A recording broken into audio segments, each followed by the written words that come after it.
This is Dimitrios Tatsis to speak with us about Qualcomm's Applications DSP. Thank you. So, hi everyone, my name is Dimitrios, and today I'm going to be talking about Qualcomm's Hexagon and ADSP. You can find me on Twitter at Detached. I'm a security researcher at Census SA in Greece. In my day job, I do reverse engineering, exploitation, code audits, and all that stuff. And for the past years, my main focus is on Android devices, pretty much anything on the Android stack. So a little background for this talk. I was looking for some attack vectors to the Android kernel, and then I found this strange ADSP driver, and basically this just started my whole journey into the ADSP and the Qualcomm Hexagon. So please join me in this journey into exotic architecture, weird system programming, and all that stuff. Okay, so our agenda for today, first we're going to have a brief introduction to the ADSP and Hexagon. Then we're going to take a look into the system architecture. Next, we're going to look in detail the FastRPC framework, which is basically the communication between the ADSP processor and the rest of the system. Then we're going to look how to run our own custom code on the ADSP. We're going to take a look at the attack surface that is exposed by ADSP and some security considerations around it. And then we're going to take a look at the fuzzing campaign that we did on the ADSP, and finally some conclusions. Okay, so ADSP and Hexagon. ADSP is basically a coprocessor that is present on on most modern Qualcomm chipsets. It's a low-power, high-performance processor used for DSP applications, and it's built on the Hexagon architecture, which is the same as the Qualcomm baseband. So it's a separate coprocessor that runs its own separate operating system called KURT, Qualcomm Real-Time Operating System. It runs Hexagon files, and it's the same as the Qualcomm baseband. And the main functionality of the ADSP is that it provides shared objects that can be called by the Android user space. So we can call functions in the ADSP space from a normal Android application, basically. And these functions usually correspond to machine learning, audio-video decoding, speech recognition, and all that stuff. So the ADSP communicates with the rest of the system with something called shared memory subsystem of Qualcomm, and it's also used for baseband and Wi-Fi communication. So basically, ADSP needs to have access to the main system memory in order to read the past arguments and write the results back to the user. So this is a diagram from the Qualcomm documentation. As you can see, the Hexagon processor is able to read and is able to access the main system memory, but only through a memory protection unit. So basically, the memory protection unit limits what memory the ADSP can or can't access.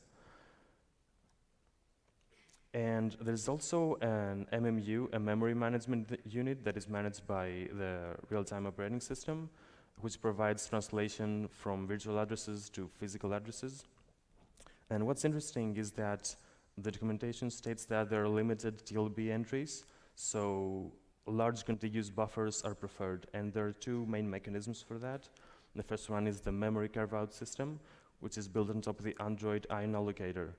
So the ion allocator is a special allocator on Android that provides contiguous buffers in physical memory. There is a specific ion heap specifically for usage from the ADSP, and finally ion buffers can be mapped to the ADSP. There's also a system memory management unit, or an SMMU. This is pretty much analogous to the IOMMU in x86, and it provides another level of translation, so memory buffers appear to be contiguous, but they're not in reality. So a few things about the Hexagon architecture. It's specifically designed for DSP use cases. It's a very long instruction word, 32-bit instruction set. It's length-Indian, and it provides 4 execution units. So basically, you can think of it as 4 cores that run instructions in parallel with something called instruction packets that we're going to have a brief look next. So the architecture has general-purpose registers, R0 to R31. The last 3 registers are the stack pointer, frame pointer, and the link register, and it provides special hardware synchronization primitives in order to synchronize the 4 execution units. And its assembly language is it's not really typical to x86 or ARM. This is the stack layout for Hexagon. It's pretty much it's pretty similar to other architectures. You save the link register on the stack, the frame pointer, and then you have the local variables of the function. And of course, the stack goes from higher addresses to lower addresses. Okay, so this is an example of Hexagon Assembly. Inside the braces, you see you can have up to 4 instructions, and this is an instruction packet. So these 4 instructions are executed in parallel.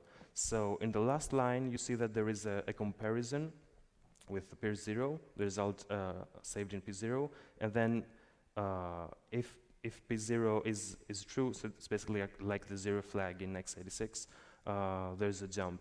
So this P0 new actually synchronizes the execution threads because these 2 instructions are going to be executed in parallel, but now the one execution unit is waiting for the result for P0 from the other one. Okay, so Hexagon has a few hardware security mitigations present in Hexagon version 61 and later. There's a frame limit register that actually that when there's a new stack, there's a new call to a function in the stack frame allocation, if the stack pointer is less than the frame limit register, then an exception is thrown. So basically, this is like a mitigation in case you have a remote code execution and you want to call an arbitrary function.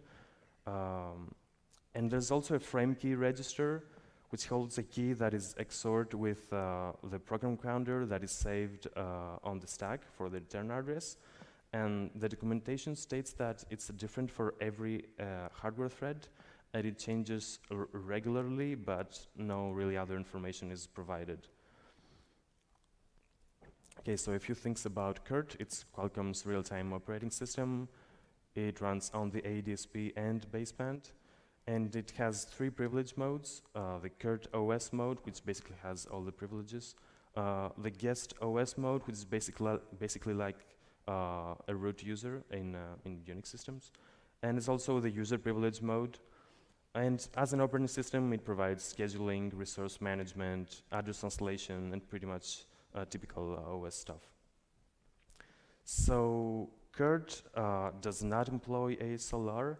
It uses stack cookies, and it also has a form of write XOR execute. So you can write to executable memory, and you get execute data memory. And it also has a form of heap corruption protection, so it's not all that bad. And the KURT binary can be found under /firmware/image, which is the folder that ELF binary with unified translate utility from Benjamin Gal. Okay, so now we're going to take a deep dive into the FastRPC framework, which is the communication between the ADSP and the rest of the system. It is built on top of Qualcomm's shared memory subsystem, but I'm not going to touch that in this talk. And it has some intermediate libraries. On the Android user space side, it has something called stub libraries, and on the ADSP side, it has the so-called scale libraries. And there's also a kernel driver on the Android kernel that is responsible for this communication. So this is another diagram from Qualcomm Documentation. Unfortunately, the reality is a bit more complicated than that. This is a simplified version, but we're going to take a look into each step of the way. So first, let's assume that we have an Android application and we want to use the ADSP for some calculations. Just a side note here, all of this talk is, in this talk I'm going to talk about Android, but basically it's going to be pretty much the same on Windows on ARM, because there are Windows devices that have Snapdragon Qualcomm processors, so I'm guessing it's pretty similar. So let's say you have an Android application, and what functions and libraries can we use, can we call from the ADSP? So all the FastRPC has something called the remote file system, which is under /vendor librfsa ADSP, and it basically holds all the libraries that are accessible from user space. And all these libraries vary from vendor to vendor, so you're going to find different libraries on a Samsung device and different set of libraries on a Google Pixel, for example. So this is an example of some libraries. You see library names like face recognition, object segmentation, text recognition, and there's also stuff for audio and video decoding that we talked earlier. So basically, for every library, there is a corresponding scale library that is responsible for unmarshalling the parameters and calling the actual function implementation.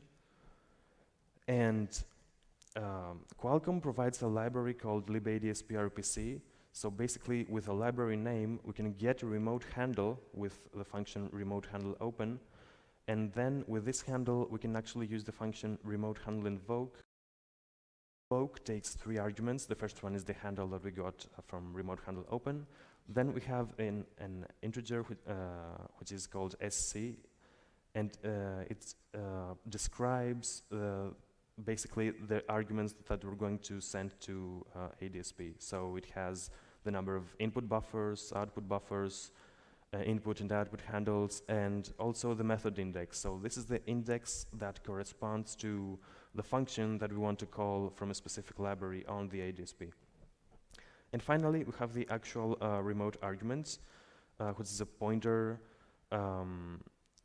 which holds an array of pointers and the corresponding lengths to those pointers that are our input and output buffers that are going to be used by the remote library. So this is an example of a remote handle invoke. So let's say we got a handle from remote handle open. We want to call a method with index 0x11, and we have 2 input arguments and 1 output argument. And note here that the remote arguments pointer, you first must have the input arguments, and then you must have the output arguments.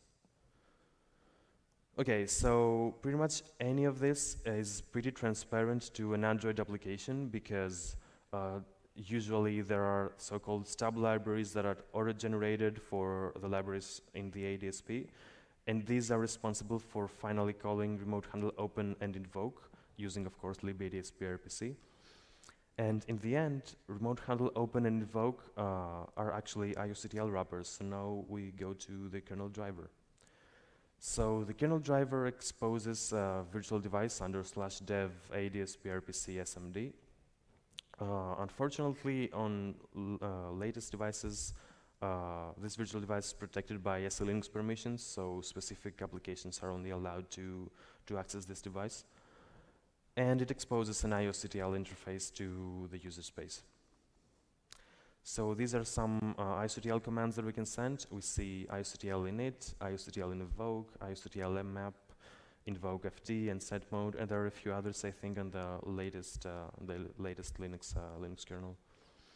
So we're going to have a look at IOCTL init, which is basically used in order to load a hexagon binary on the ADSP. So basically, we just read a hexagon binary, and we copy the raw ELF data into an ion buffer, and then on that IOCTL, we pass the ion pointer and the ion file descriptor to this ELF.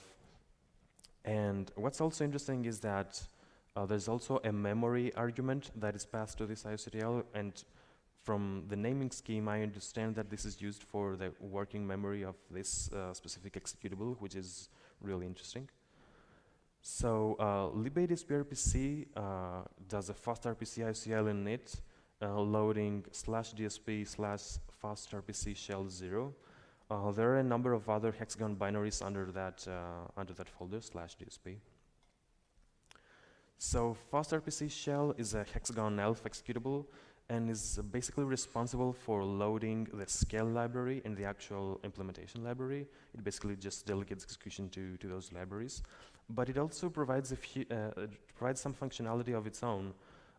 Basically, it provides ADSP PS, which is, as you can imagine, a PS utility for the ADSP. Where with this, we can actually see which processes run on the ADSP currently, and some other functionality as well.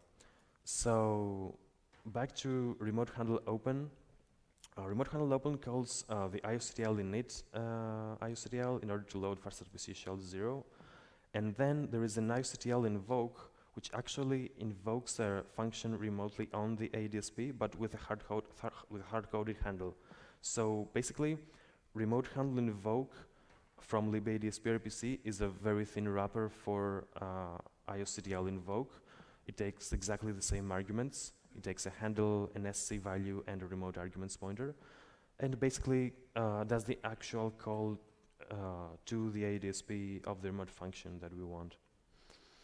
So during remote handle open, the IOCTL invoke is called with a handle equals 1. So this apparently is some sort of handle for system functions, and with a specific method index, we get a valid handle for the library that we want to call on the ADSP.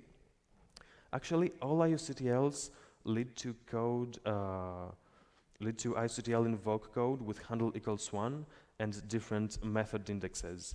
So for example, the mmap, IOCTL mmap that we saw earlier, and a few other stuff. Finally, we assume that we have a valid library handle, and now we can use remote handle invoke in order to invoke a function on the ADSP. And this is done with the Qualcomm shared memory subsystem. But the question is, how are arguments actually passed to the ADSP? So if you look at the kernel code for IOCTL invoke, there is code that is responsible for doing an SCM call to trust zone. So basically, when you pass the remote arguments pointers to this IOCTL, after this chain of functions like FastRPC alloc, hypervisor assign physical, hypervisor and assign table, or something similar, I guess, there is an actual call to trust zone. So we're now in trust zone. Trust zone is apparently responsible for managing the memory protection unit and the SMMU page table entries. So basically, the ADSP cannot have access to specific memory unless trust zone explicitly allows that. So finally, we're now in the ADSP space. Kurt passes execution to FastRPCshell, and for that specific library handle that we opened earlier, the scale library is loaded. So the scale library, as we said, is responsible for unmarshalling the passed arguments, and depending on the method index, the actual function implementation is called. And then after DSP finishes computing, it passes the result all the way back to the Android user space. So now you have a pretty good idea how FastRPC works, but there are still a few missing pieces, like how does trust zone actually maps memory to the ADSP, how does Kurt work, and how does delegate execution to libraries and FastRPCshell. And also in our tests, we saw some calls to remote handle invoke, but with handle equals 3. But these were not really necessary for our tests, so I'm not really sure what this is about. Okay, so now we're going to run custom code on the ADSP. So Qualcomm provides something called a Hexagon SDK, which is based on LLVM and provides a full toolchain for Hexagon and ADSP. It includes a compiler, linker, a readelf, obj dump, even a simulator included with an LLDB included, which is pretty nice.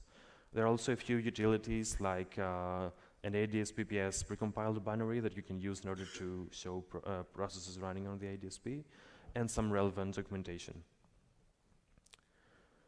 So we would like to run our own custom code on the ADSP, and of course we need to put our own libraries on the remote file system. The first minor hurdle is of course that remote file system is read-only, so we simply have to get root and remount the partition to be writable. But the actual obstacle is that the remote libraries must be signed with Qualcomm keys.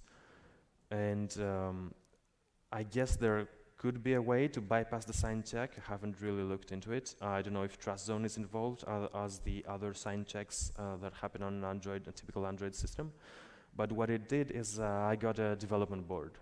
So I got a development board from a company called Intrinsic, the OpenQ 820 development board, which is an ARM development board.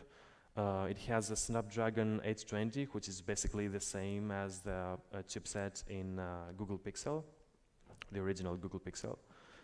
It exposes JTAG pins for debugging, and the debug fuse is enabled. So basically, fuses are kind of a special memory only accessible from trust zone or the secure world, and the debug fuse is disabled on production devices, but it's not disabled on this development board. So this is basically what enables us to run custom libraries on the ADSP. So in order to do that, we have to create something called the testsig.so and upload that to the remote file system. This shared object can be generated by the Hexagon SDK utilities. We just need the device serial number in order to generate that. And after that, we can just run our own code on the development board on the ADSP. So Hexagon SDK provides a number of examples for ADSP code. We'll take the simplest example called calculator, which just does a number of simple math operations on the ADSP. And in order to build that, it has some custom make files and a Python build script that does pretty much anything, including the generation of the stub libraries that are on the Android side and the scale libraries that are on the ADSP side. So we just played around with it, and this is what I did, basically. I just changed the remote function that we call in order to return to the user the value of the pointer. So when I run the executable from the Android user space, I get this return value of 55CF38, which basically corresponds to the virtual address that the ADSP uses, which is pretty nice. I guess this can also be used in order to poke around the system, like examine the memory layout, examine the security mitigations if they're really in place, and also poke around the real-time operating system API. Okay, so it would be great if you had hardware debugging on the development board. So there's a debug board called Lauterbach32, which supports Hexagon and ADSP and can be used for hardware debugging. Unfortunately, the cost is somewhat prohibitive for a side project. And I tried to replicate that with OpenOCD and Bus Blaster with a JTAG, but I didn't really have any luck. But again, I'm not really the hardware type besides my electrical engineering degree, so I guess some of you will have much better success with that. And there are some Lauterbach32 scripts online that include some offsets, some bus offsets that I guess could be really useful for that, for hardware debugging. So software debugging, Hexagon documentation states that software debugging is supported on MSM 8998 development boards. Unfortunately, I only had an MSM 8996 development board, so I couldn't really use that. Qualcomm also provides the DIAG interface, which is also used on baseband and Wi-Fi research for diagnostic messages and debugging.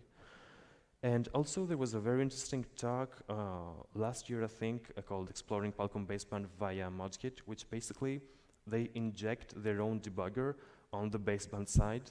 So remember that the baseband actually has the same architecture as the ADSP and actually has the same operating system.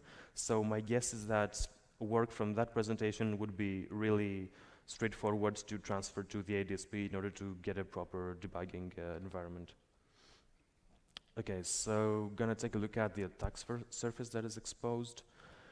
Basically, ADSP exposes the stab libraries responsible for marshalling, the kernel driver, and on the ADSP side, we have the skill libraries responsible for the unmarshalling, and also the actual implementation libraries. So a possible attack scenario is something like an attacker could send data that would eventually be processed by code on the ADSP. So audio or video data that are going to be decoded in a browser or a messenger or something very similar to that. And an attack could be performed on the marshalling or the unmarshalling libraries and the implementation libraries that are on the ADSP. Also, locally, an attacker could also perform an attack on the local, basically Linux kernel driver, but this is not really our focus for this talk. So on the ADSP, as we said, there's a large number of libraries that are exposed.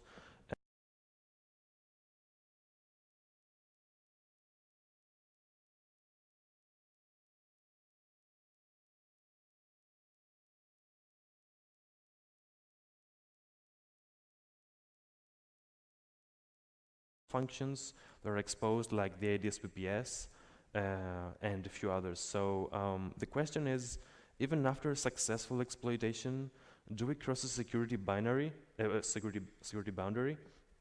So let's say that we have a vulnerability on the ADSP side, and we're now in Kurt user space. So can we do something like Kurt privilege escalation? What is the actual communication between the ADSP and trust zone, which could also be exposed? I think if you remember from earlier, there is the memory protection unit that basically limits what memory the ADSP can read and write. So maybe that's more than enough. So maybe the ADSP can actually access and overwrite, I don't know, shared memory structures, or eventually data that are going to be parsed by an Android application, or data that are going to be parsed by the Android kernel. So that's not really a blocker for all attacks. And in newer SOCs, there's also a CDSP and the MDSP that's exposed. So basically, CDSP is a compute DSP. It's basically the same like ADSP, but for compute purposes. And the MDSP is the modem DSP. So basically, we can offload work to the baseband processor just like the ADSP. So the scenario is that you want to do some very crazy calculations that you eventually need 3 Hexagon cores with 4 execution units each. So the first one is ADSP, then CDSP, and then the MDSP. So I guess this actually exposes the attack. It's another attack vector to the baseband from the user space, which is really interesting. Okay, now we're going to talk about fuzzing. FastTV is a library provided by Qualcomm for computer vision. They provide implementations for ARM, GPUs, and also Hexagon.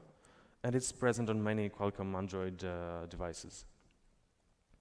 So FastTV exposes like 500 plus functions doing matrix multiplication, calculating Hamming distances, allocating data structures, etc. And this library is available on the ADSP through the FastTV ADSP handle. So on the remote file system, on the ADSP side, we have FastTV ADSP scale, and which is responsible for unmarshalling the parameters. And we also have the actual function implementation on FastTV ADSP. So we would like to analyze the scale library in order to see how to effectively fuzz FastTV. So in order to do that, we need a Hexagon assembler. Unfortunately, either Pro and Gaudreau do not support Hexagon Architecture natively.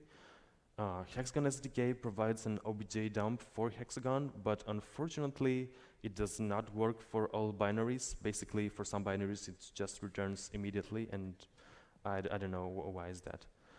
So there's also a project called Hexagon, which is an IDA Pro plugin that enables IDA to disassemble Hexagon binaries. The problem with Hexagon is that some immediate operands are not decoded correctly.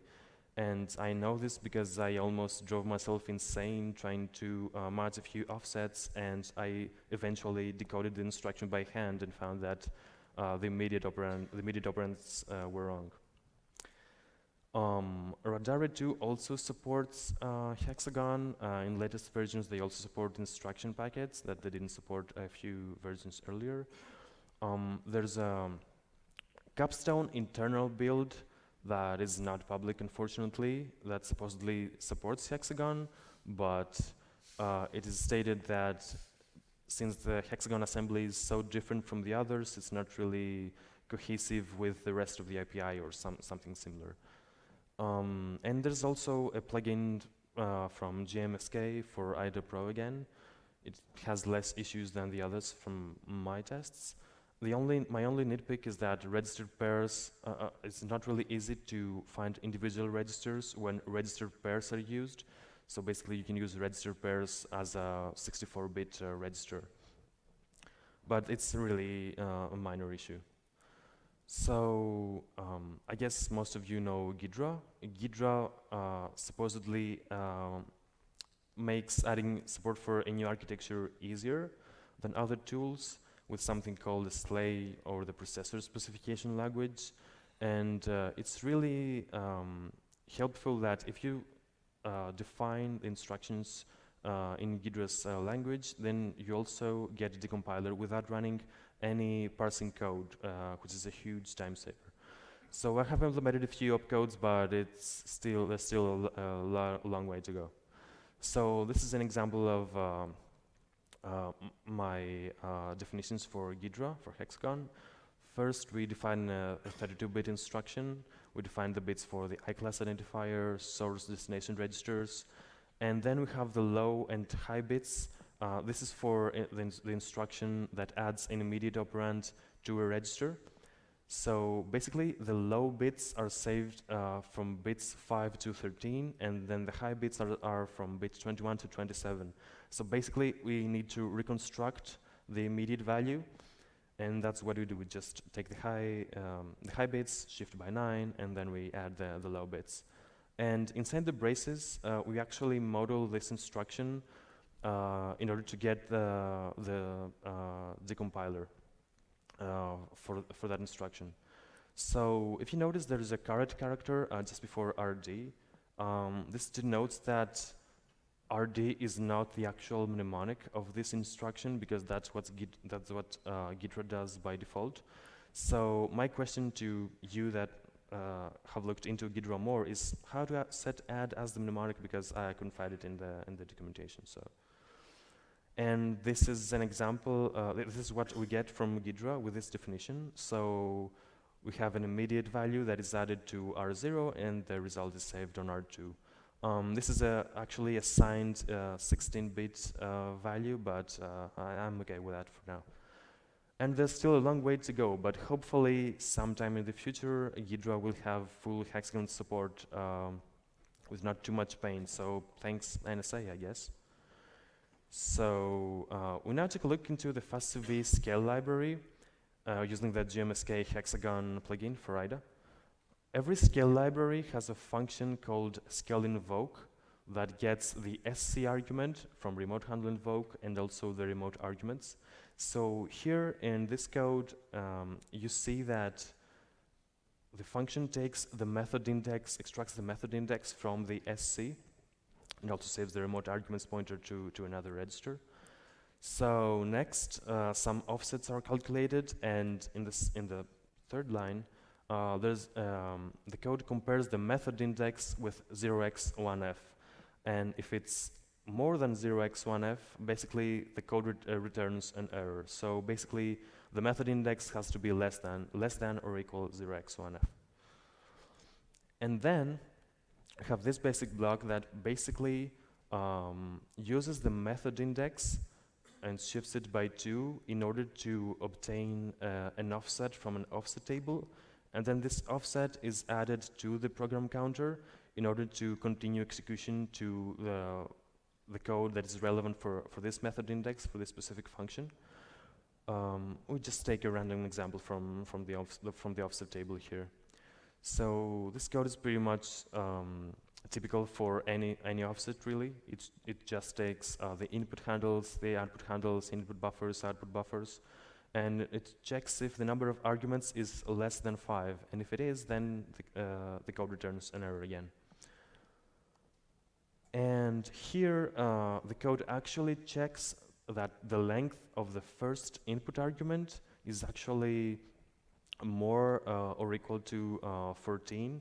And if it's less than 14, again, it returns an error. So this is pretty much how the code goes. For a few basic blocks, there are a few more length checks, parameter and marshalling, arithmetic shifts, and finally, a few basic blocks later, we finally get a call to the actual FastTV function that we wanted to call from the beginning, the beautifully named function FastTV ADSP FCV cross product 3x1f32q. So, okay, so now we want to have all the pieces in order to do fuzzing on the FastTV. We know how to call functions on the ADSP with the FastRPC protocol. We analyze how FastTV expects its arguments, and there's a large number of complex functions that are exposed, so we're just going to make the simplest fuzzer ever for FastTV. So it's pretty basic, really. You just get a remote handle with remote handle open, and when with this handle, you just need to do a remote handle invoke with using buffers with random data. But the issue here is that we need to be careful with the SC value that we're going to pass to remote handle invoke. Remember that this is the value that describes the number of input and output arguments, so you want to bypass the length of the arguments checks that are performed earlier. So I guess you could parse the FastTV header file and get the actual number of arguments that are expected from each function, but a much better idea is just to get the stub libraries for FastTV that exist on the Android user space side. So basically, every function we want to call on the ADSP side has a corresponding stub function on the Android user space side. So it does a remote handle invoke with the correct SC value, so that would be really helpful. In reality, though, we don't really need any of this because the scale library does not actually check if the number of arguments is more than what it expects. It only fails if the number of arguments is less than it expects. So we just need to make sure that we pass a large number of arguments, and we should be fine. And we saw earlier that the code checks the method index with 0x1f. So basically, we just need to send a random method index, but less than or equal to 0x1f, and just hope for the best. So this is our fuzzer in action. We get a remote handle, and then we do remote handle invoke. And we see a few invocations, but there is a point that remote handle invoke returns -1, and after that point, there is a constant return value of 0x27. And what's also interesting is that these the functions would return immediately, like super fast. And after a bit of digging, we found that the Kernel Driver is responsible for setting up the SMMU for the ADSP, and it also sets up a fault handler for the SMMU. So basically, when the SMMU faults, the kernel callback is called, and the number of faults in the SMMU is increased. So apparently, there was a fault in the SMMU, and then the number 39 or 0x27 is returned. And you can't actually call something on the ADSP unless you just open the file again and start a new session. So my guess is that there was a bug of some sort on FastTV, but it was caught by the SMMU, so it's not really clear if we could use that in order to obtain code execution on the ADSP, but this just needs some more digging in. So we didn't really had any luck in FastTV, And now we're using the same fuzzer for the Shrouded in Mystery handle number 1. So remember that the kernel was using the handle number 1 in order to do some system-specific functions like open a remote handle and some other stuff. So basically, we just don't need to do a remote handle open, we just do a remote handle invoke with handle equals 1, just like the kernel. And our development board crashes almost immediately, and this is what we see on the kernel log: fatal error on ADSP, subsystem failure, exception detected. And our development board, though, had a very old Android version, had Android 7, which is, I don't know, 3 years old at this point. And we tested the same fuzzer on Pixel 3 on the latest firmware that has a Snapdragon 845, but we didn't get any crashes, unfortunately. So more evaluation is needed on that. We need to analyze how Kurt works, find the function handler for handle equals 1, maybe use the Hexagon simulator, and also a debug environment would really help the evaluation of this crash. So some conclusions. The ADSP is a very interesting exploitation target. We can now fuzz libraries on the ADSP. You can now fuzz libraries on the ADSP, so I'm sure some of you will play with that. We can also run our own code on the ADSP using a development board, which is really interesting for further investigation. And there's a lot of research waiting to be done. Like it's a very interesting architecture. And some future work. A properties assembler decompiler would greatly enhance our experience. The security boundary must be investigated, more like what can you do or what can you do once you have code execution on the ADSP. And again, debug environment would be really helpful. What's also interesting is that Qualcomm is not alone. Is not the only one that has specific processors for specific tasks. So there are other vendors like Apple's neural engine that is used for machine learning acceleration. Google has something called the Pixel Visual Core that is used for image processing for the camera. That is actually a RISC-V architecture, which is really interesting. Also, Huawei employs a neural processing unit, again for machine learning. And all of this is really interesting from a security perspective.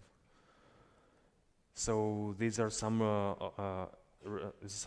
references to awesome research. You should check that out. It's really interesting.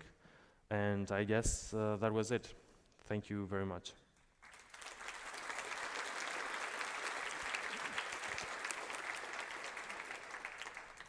I guess we have time for questions.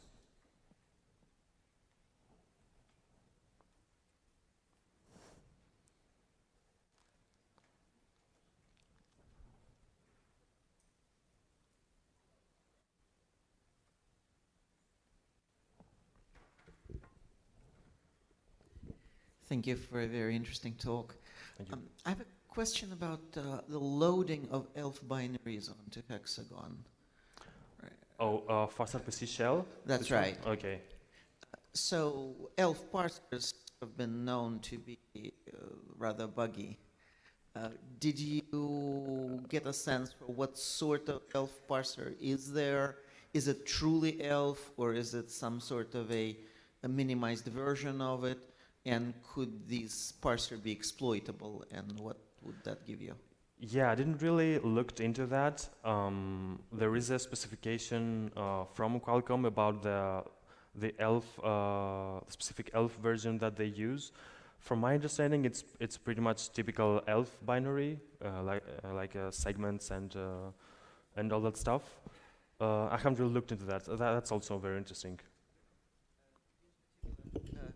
In particular, relocations. Essentially, you're getting potentially a patcher. Yeah, I haven't looked into that, but that's very interesting. Yeah. Thank you.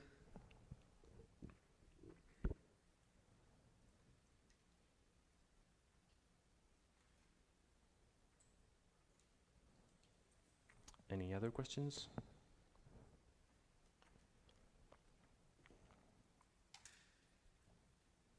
Okay, that's it. Thank you.